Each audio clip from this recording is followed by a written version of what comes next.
Hello everyone, in this video I will demonstrate how to set up multiple virtual machines on Google Cloud Platform and run federated learning technique on them.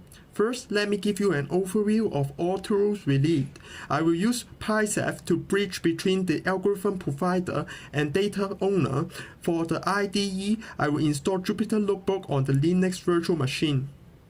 Click on Compute Engine to create an VM instances, give it a name, leave hardware specification unchanged except for the storage space.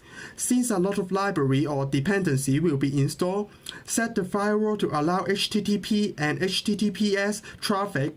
Since the Jupyter Notebook is running on the browser interface, the VM I created is just a command line interface. Once created, an instance called algo is shown here. Next, I will change the dynamic IP address to static IP address. This will allow me to start the notebook later on with a specific IP. This is a fresh Debian Linux GNU. Do a quick sudo apt-get update to update the Linux version to the latest available.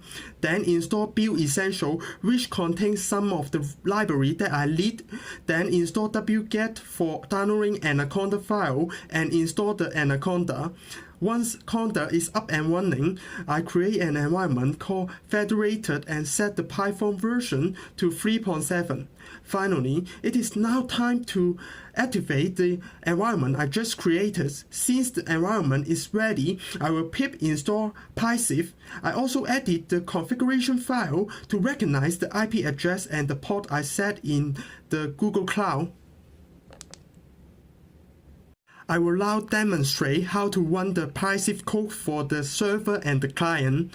Run the first set of code on the client side to generate a token, then paste the token in the first code of the server side.